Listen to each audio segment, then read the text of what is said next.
Il y a quelques jours, j'ai eu l'occasion de vous annoncer la sortie de mon nouveau livre, La forêt qui plantait des arbres. Alors j'étais particulièrement heureux parce que c'est un projet qui m'occupe depuis pas mal de temps. Un projet photographique d'abord et puis la concrétisation de ce livre.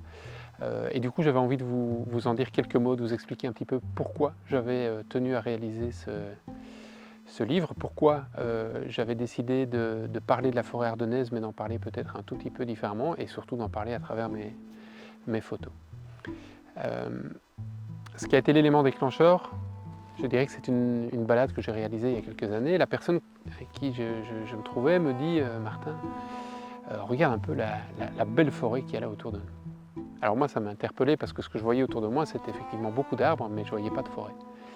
Je ne vais pas jouer sur les mots mais ce que je voyais c'était des alignements d'arbres, des plantations, des arbres structurés en ligne sans sous-étage, tous la même espèce, tous le même âge.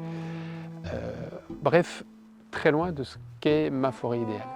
Le défi c'était ça, c'était vous emmener à travers l'Ardenne, dans différents coins de forêts oubliées, de forêts sauvages si on veut, mais en tout cas d'endroits où le végétal, l'animal peut se développer sans trop de contraintes.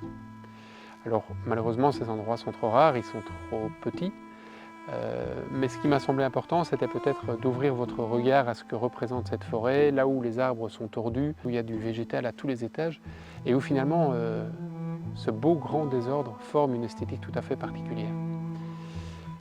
Le livre se matérialise de deux manières, il y a des photos en couleur, mais il y a aussi des photos en noir et blanc. Ça me semblait important pour aiguiser ce regard graphique, ce regard sur le détail, vraiment sur les courbures d'un arbre, sur l'esthétique générale que peut représenter la forêt, au-delà de l'observation d'un cerf, d'un sanglier ou d'un renard, qui sont évidemment aussi des choses que j'adore et qui sont bien présentes dans le livre. Alors, le livre, c'est 224 pages, plus de 120 photos.